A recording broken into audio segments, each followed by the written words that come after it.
Friends, did you ever find a kit at such a bargain price that you just had to take it, even though you didn't know what you were going to do with the kit eventually? That was my case with this Marine Sherman, which I bought more than 10 years ago for 20 euros. And I mean, sure, I was going to build a Marine Sherman, but that was as far as my plans went. So now, when I was choosing my next armor model, I sort of wanted to get rid of one extra box from my stash. So I started researching, and I remembered that probably the most famous Marine Sherman was King Kong. Getting into the new project spirit, I started ordering aftermarket, photo edge, figures, the works. But then, disaster struck. What I had in my stash was M4A2 late PTO, which is almost the same thing as M4A3, and King Kong was your standard bare bones M4A2 without the loader's hatch and with those small birdhouses on the front of the hull. So I wasn't left with too many options, either choosing some other tank, but I was already hyped up to build King Kong, or buy another proper kit, which is the standard Dragon M4A2. Well, to be honest, I wasn't very stoked because not only I wasn't down one kit in my stash, I ended up with one extra kit, and the only thing that went down was my bank account balance, but what you gonna do? But it wasn't all gloomy, my friends. Here's what I ended up with. A set from star decals for USMC vehicles, including my King Kong, the brand new deep wading kit from RSRModels, some universal photo edge from Amber, which I'll mainly use for the tool clamps, and a beautiful set of Panther Art marine figures designed specifically for a Sherman. But actually, the goodies don't end there. I didn't even notice them when I was opening the box, but check it out. Metal barrel and 3D printed headlight covers come with the kit. Now that makes me feel less guilty after buying yet another model. To get that creative mojo flowing, I started by gluing some basic pieces together, mainly at the back of the vehicle. And right off the bat, we're met with a fun task: texturing the transmission housing. When it comes to cast metal surfaces, there are several ways to obtain that distinctive rough texture. For this part, I decided to start by melting the plastic with liquid cement and stippling the soft surface with a stiff paintbrush. Looking closely at references might reveal some cool hidden details, such as these casting flaws in the corners, easily replicated with a scriber. At last, I gave the whole part another round of stippling, but this time with Tamiya putty diluted with Mr. Cement S. The textured surface was then leveled with a superfine sanding sponge. And now I could glue the sides, which had to remain smooth. This way, I avoided any damage to these parts, and there was no need for masking either. Okay, since we jumped into that texturing mood a little too early, let's keep up the pace and improve the hull a little. There are some decent enough weld beads all over the surface, but some of them are missing, and I just like making my own anyway. Here I had to employ various tools such as a razor saw, a hobby blade, a Tamiya scriber, and, of course, chisels of various sizes depending on the weld bead. Not all of these grooves are pretty, and I would definitely suck at detailing gunpla models, but I think it's good enough for our purposes. Also, corner welds don't have to be rescribed, instead you just chop them off. A traditional hobby blade might have some trouble getting in here, so I strongly recommend getting a bunch of chisels. I bought these on eBay a few years ago, and it was one of those generic sets that costs about 15 buccarinos. Also, some parts had to go because they weren't that pretty in the first place, and they'd get destroyed with texturing, such as this ring around the machine gun. And lastly, Shermans have lots of drainage holes around these shrapnel guards. It's a simple yet very effective detail. Okay, the hull has been properly brutalized, and now we can start making it prettier. But first, I traced the sides on a sheet of 1mm styrene, because later we'll be making our own wood plank armor. Working on the hull was pretty straightforward with no extreme textures or any other visual candy. Just a bit of stippling with a mixture of Tamiya putty and Mr. Cement S, and that was pretty much it. Many of these surfaces will be hidden under wooden planks, but I always like to play it safe. Just like that one time when I textured and welded an entire yak panther just to cover it all up with Simmerit. And like before, a very gentle sanding will make the texture more realistic.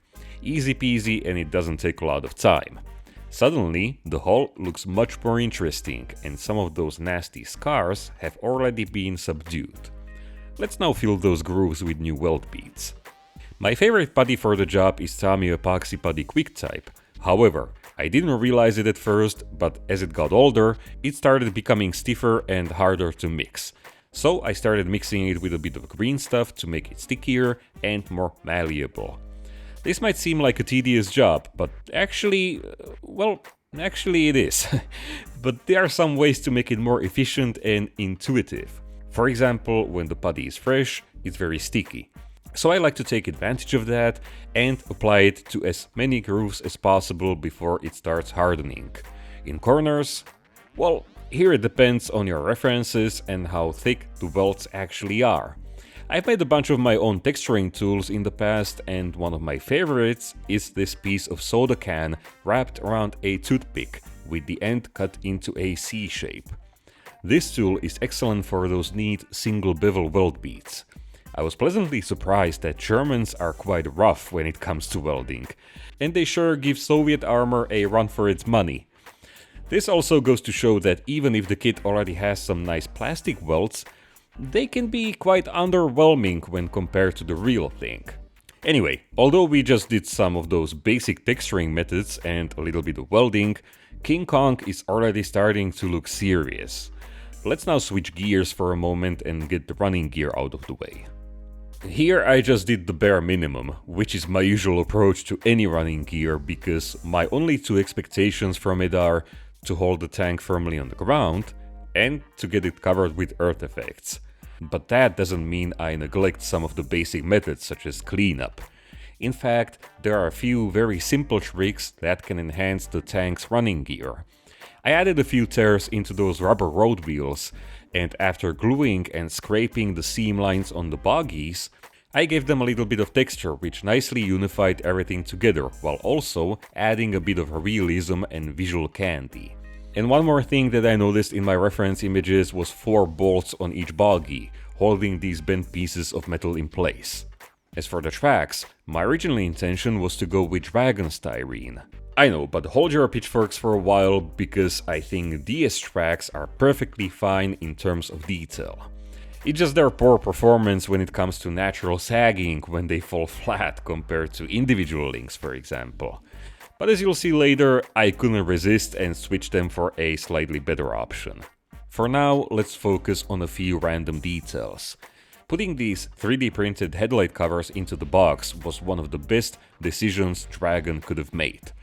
I think they look even better than photo etch parts, and I definitely want to see more of those things in modern kits.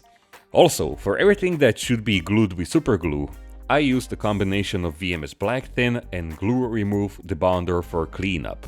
A total win-win combo, which you can buy at a discount price using my promo codes and links in the video description.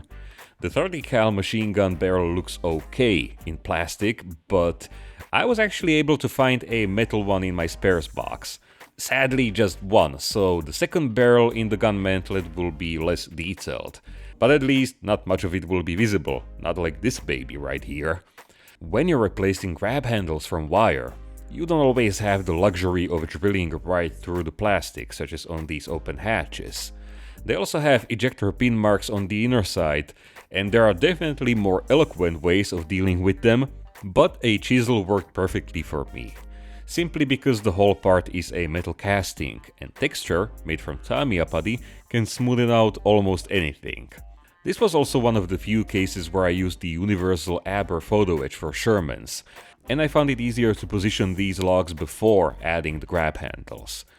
These were bent from 0.4mm copper wire, and as I said, they can't go straight through, so I had to cut them to the proper length beforehand. Superglue can be also used to simulate very subtle weld beads. Yes, you might probably get more realistic results with epoxy putty, but when you're feeling lazy yet still want to add this detail, it's definitely a good option. Now we're approaching the most dreadful part of any Allied model, the engineering tools. Shovels, axes, hammers and whatnot without pre-molded plastic clamps are still quite rare on the market, and I think I only noticed it in mini art kits, so before we even subject ourselves to torture by photo etch, we need to carefully remove these things. It's also a good idea to simulate the end of the wooden handle with a small piece of styrene. I actually found it easier to glue everything in place and then focus on the photo etch brackets. Tweezers work fine for small details like these, and because the tools are already firmly glued in place, I can now comfortably add the remaining details and blend them in nicely with the tank's surface. Adding the tie-downs was a different story though, but with a bit of patience, even this can be done without any major issues. It's better to use more superglue for a strong bond because you can always remove the excess with debonder. The leather straps were the fiddliest job of all, but annealing them with fire made it a lot easier. I fixed everything in place because I don't like parts flapping around when I'm painting the model, and just like before, the excess glue was wiped away. Not too shabby if you ask me, and it only took like one evening. Alright, let's do something you don't see every day. Allied tanks that were landed on a beach had a deep wading kit, and a part of that was waterproofing every gap on the vehicle. I couldn't find any detailed historical photographs, but my patrons helped me with this immensely. I only knew the theory, but that sometimes isn't enough. Turns out, waterproofing was done with a combination of asbestos paste and strips of cloth acting as tape. In some cases, the paste was applied so horribly that it looked like they sprayed the entire tank with expanding foam. I definitely didn't want to push it that far, and I also believe that some of it was removed shortly after landing.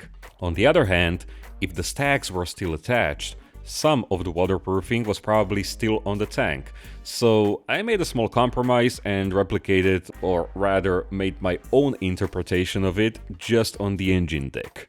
The back section of the tank is pretty much finished now. I attached the 3D printed parts from Landmo model and they're pretty good. Turns out the large water drum isn't very accurate, but I'm quite okay with that. But the worst surprise came with the chimney stacks. These are printed from a different kind of resin and have visible print layers on every surface. My initial idea was to use them as a template and cover them with thin evergreen styrene, but then I decided to work more efficiently and just get rid of the texture with putty and sanding.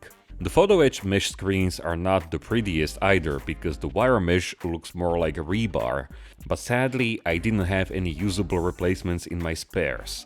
Finally, I just replaced the bolts with new ones punched from styrene and the stack was finished. Overall, I'd say the Landmo conversion is the weakest part of this build, but at the moment it's the best one on the market.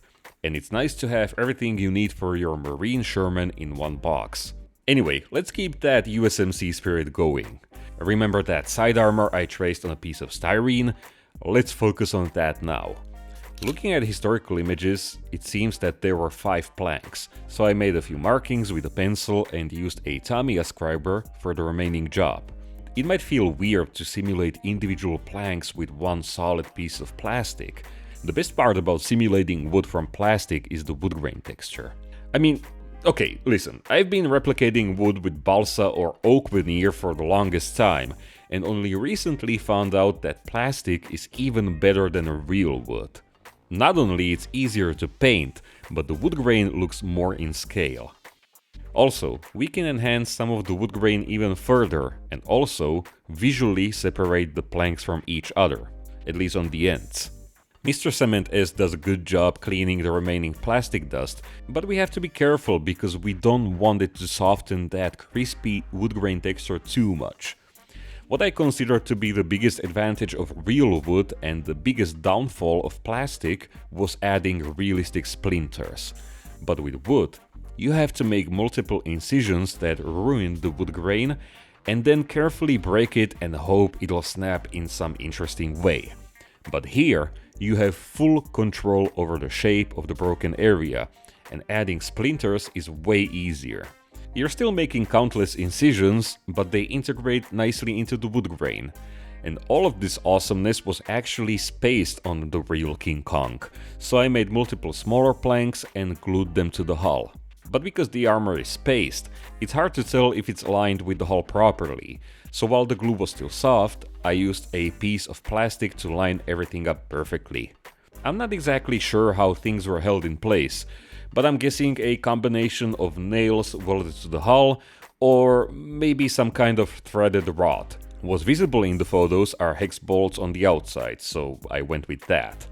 The upper edge has been covered with planks for safety reasons. I think it looked prettier without them, but then again, catching your foot in there and snapping your ankle doesn't sound like fun, and the satchel charge jammed between the planks and your tank isn't a good time either. The plywood on the front armor was done with the same methods. I just made it from 0.4mm thick styrene sheets and spaced them with planks, just like on the real tank. And would you look at that, it completely transformed the entire tank. I'm so glad that I went with the damaged wood on the left side, because not only does it add tons of visual texture, but it also breaks the monotony of the wooden armor kit, showing a bit of that original tank's shape that's hidden underneath. At this point, I also added the beautiful crew figures from Panther Art, and we'll talk about these briefly while I work on the turret. Here we have some subtle cast texture, but also lots of flaws created by the injection molding process. So let's again completely retexture this thing. Getting rid of these things is super easy. You just need to employ a curved blade, which is excellent for these jobs. Also, the Sherman turret has a seam line on the back. I simply enlarged the seam that's already in the kit and ended up with a nice groove for putty. There's a lot of interesting stuff on Sherman's turret, and basic stippling wouldn't really cut the mustard. According to references, I added lots of gouges in the middle. Again, a curved hobby blade is perfect for this effect. Then, just like on the transmission housing, I stippled the plastic with Tamiya extra thin cement and a large stiff paintbrush. We have to pay attention and avoid those parts that shouldn't be affected, such as the ring around the cupola and the ventilator housing. The resulting texture was super rough and fuzzy, so I cleaned it up a little. And once again, I noticed a fun little detail, something I already replicated some time ago on my T-29 heavy tank. The rear section has subtle yet visible air bubbles of sorts, and these are easily replicated with superglue. Once that is all taken care of, a final round of diluted Tamiya putty will blend everything together, while at the same time adding even more texture. One more round of careful sanding, and check out how good the texture looks.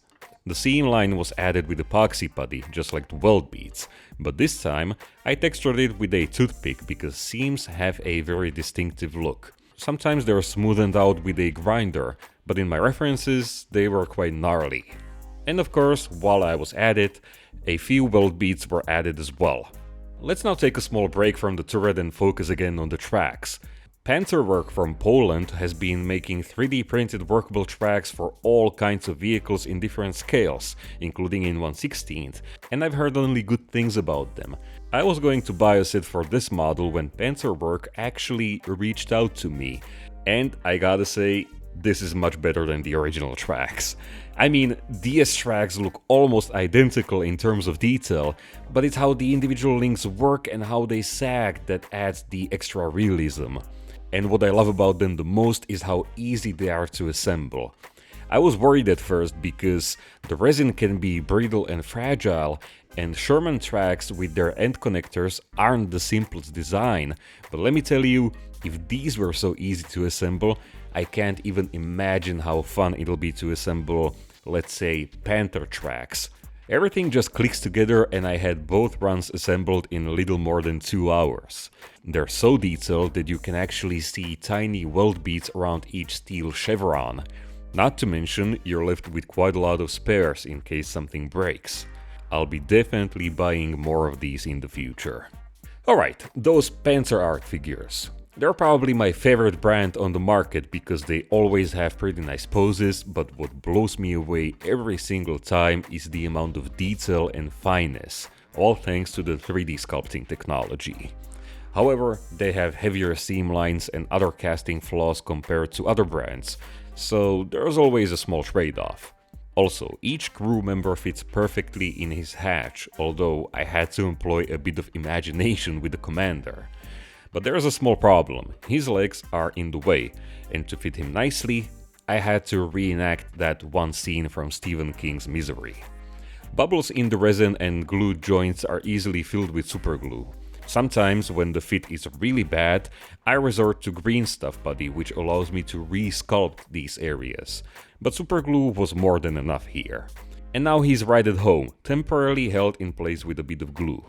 I also managed to print a few details on my own printer, although these files were generously provided to me by RSRModels. Especially the antennas are such a nice touch, infinitely better than the original plastic part. And while I'm finishing the turret, I'd like to share an extra trick with superglue. Sometimes you just can't remove it with debonder without damaging the steel texture underneath, so in that case, I just apply a little bit of diluted putty around these areas. It wouldn't be a proper Sherman turret without foundry markings, and although the kit has already a good amount of them, I still had to add a few using these 3D decals from Archer. They behave like traditional water slide decals, so you have to employ a decal softener and ideally a decal setter as well, because many years ago I washed all of them down when I was cleaning the model before painting. The foundry number on the roof has a small placard underneath it, and this was created by masking the area with tape, stippling it with putty, and then adding the decals. Now we just have to finish the model as a whole, and that means adding stowage and other finishing touches. For resin stowage, I have this one pile of all kinds of Halide stuff from different brands such as Legend, Panzer Art, and who knows what else. I always go through it and see what fits the model, and then I try to compose it in some sort of logical and aesthetically pleasing manner. Once I'm satisfied with the layout, I roll my favorite green stuff putty into a thin pancake. Baby powder is essentially here just as flour is when you're rolling dough. Then it's just a matter of placing the tarps accordingly and integrating the resin stowage in some interesting way, trying to make it look natural and also adding as many folds as possible, as these give the tarps more volume and it'll be easier to paint them. The powdered putty has no adhesion whatsoever, so once I'm happy with the way things look, I clean everything with tap water, which gets rid of the excess powder and also glues the putty to the model. Many USMC Shermans were protected with sandbags, and King Kong was no exception. For these, I prefer Magic Sculpt, which is softer and not as sticky as the other putties. The basic shape is easily made with bare hands. We just have to keep in mind the approximate dimensions. Standard US sandbag was roughly 65 centimeters long, which is around 1.8 centimeter in 1/35 scale. The rest of the job is easier to do with silicone sculpting brushes. First, I go over the entire sandbag and remove my fingerprints and other imperfections. Then I try to add some realistic folds. Try is the key word here, because although I've done quite a lot of sculpting in the past year, I'm still not confident at all. A bag full of sand is pretty much featureless, so I like to sculpt them partially full, which gives me some wiggle room. And let's not forget the seam lines. I've read somewhere that it was required to fold the bags inside out, so the seams were hidden inside, but in practice you can see them both ways.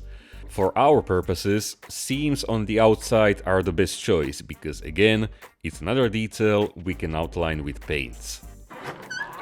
And actually, that about does it, my friends. The next video will be about full painting and weathering, and I can't wait to try something new, especially for the wood painting techniques on those plastic planks and plywood. As I said at the beginning, my original plan was to get rid of another box from the stash, but that didn't turn out so well. However, I'm happy with this decision because I think King Kong is one of the most famous USMC Shermans ever, and now it's gonna be a part of my collection. Shermans might look simple at the first glance, just a box with a cereal bowl on top of it, but once you dig deep into it, start adding details, welds, photo etch, and all those field modifications, it will turn into a pretty extensive project. Also, this model will receive a vignette from Saipan 1944, and that's gonna be pretty interesting because the foliage there is quite unique. But I'm getting ahead of myself. In the meantime, I want to sincerely thank every single one of you for watching these videos, because if it wasn't for you, I wouldn't be building models for a living, and I can't thank you enough for this amazing opportunity. All of this is also possible thanks to my incredible patrons who also helped me with research on this model. My whole Patreon page is like a night shift magazine or a blog, because I post there pretty often, and you'll get updates from my workbench where I share my thoughts and insights. We can get in touch through DMs, comments and emails. I'm posting 1 week early ad-free videos, and those stay there forever so you can always get back to them. I also have some small extra goodies such as 3D models which you can use for detailing your projects, a bunch of real-life references for nature, old buildings and so on, and last but not least, these high-resolution studio photos which show the model in more detail than video ever could. It will help me a lot, but no pressure. Anyway, my friends, the first hour project of 2024 is shaping up to be quite huge in terms of workload and effort. But I think it'll pay off in the end, because so far I've never painted anything from the Pacific Theater. And I'm really hyped about it, so I'm gonna head to my studio now, okay? And you all stay safe, stay awesome, build your models, don't just collect them, and I'll see you in the next one. Cheers!